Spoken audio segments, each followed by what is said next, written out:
Baik, Assalamualaikum warahmatullahi wabarakatuh. Perkenalkan, nama saya Ibnu Zakir Fauzi, mahasiswa Teknik Komputer dengan NPM 23061617870. Di sini saya akan eh, menjelaskan mengenai tugas pendahuluan. Nah, yang pertama, bagaimana prinsip dasar routing diterapkan pada jaringan.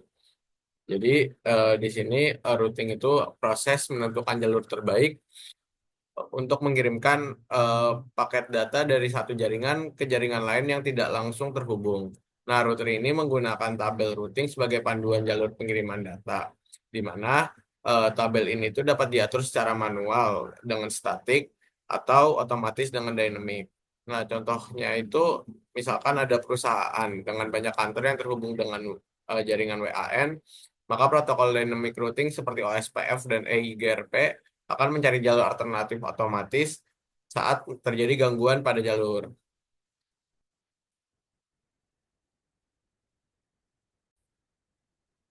Baik, selanjutnya ada peran metrik dan administratif distance. Jadi metrik ini nilai yang digunakan untuk menentukan jalur terbaik menuju tujuan. Misalnya router memilih jalur dengan hop count paling sedikit. Metrik bisa berupa berbagai parameter seperti bandwidth, delay, cost, dan reliability, tergantung protokol routing yang digunakan. Kemudian ada administrative distance. Nah, administrative distance ini menunjukkan tingkat kepercayaan terhadap informasi dari protokol routing. Nah, nilai ini membantu router memilih sumber informasi yang paling terpercaya saat ada beberapa protokol routing yang menawarkan jalur ke tujuan yang sama.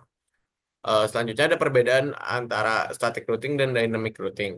Nah, static routing ini bisa mengurangi beban CPU, hemat bandwidth, aman, dan bebas konfigurasi jalur. Namun kekurangannya, eh, static routing ini membutuhkan pengetahuan jaringan yang mendalam, tidak cocok untuk jaringan besar, dan tidak fleksibel jika jalur terputus.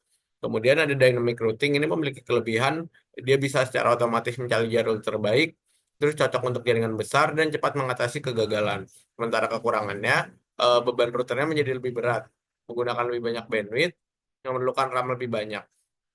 Kemudian di sini ada next hop address dan forwarding interface. Nah, next hop ini adalah alamat IP tujuan berikutnya dari paket, sedangkan forwarding interface adalah port fisik yang digunakan router untuk mengirim paket ke next hop. Nah, kombinasi ini tuh memastikan paket sampai ke tujuan dengan tepat. Kemudian selanjutnya ada RIP atau Routing Information Protocol. Nah, RIP ini protokol routing yang menggunakan hop count untuk menentukan jalur terbaik. Cocok untuk jaringan yang tidak terlalu luas karena batas hop maksimum cuma ada 15. Nah, protokol RIP ini terdiri dari beberapa versi nih. Ada RIPv1, yaitu dia menggunakan kelas full routing. Kemudian ada RIPv2 dengan classless routing, dan ada RIPNG untuk IPv6. Nah, RIP ini bekerja dengan mengirim pembaruan routing setiap 30 detik. Jika suatu rute tidak aktif, maka rute akan menandainya sebagai tidak valid setelah 180 detik dan menghapusnya setelah 240 detik. Kemudian selanjutnya ada auto summarization.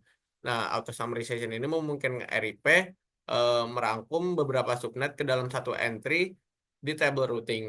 Kemudian dia menghemat memori dan mempercepat proses routing. Meski berguna untuk jaringan yang sederhana, fitur ini tuh bisa mempersulit jaringan yang kompleks. Selanjutnya yang terakhir ada passive interface. Nah, passive interface ini adalah perintah untuk mencegah suatu interface mengirimkan pembaruan routing, hanya menerima tanpa broadcast ke neighbor. Ini bermanfaat untuk mengurangi lalu lintas, mencegah kebocoran data, dan menghindari loop routing. Oke, mungkin sekian yang dapat saya sampaikan. Apabila ada kata-kata yang kurang berkenan, saya mohon maaf yang sebesar-besarnya. Billahi taufiq wal hidayah. Wassalamualaikum warahmatullahi wabarakatuh.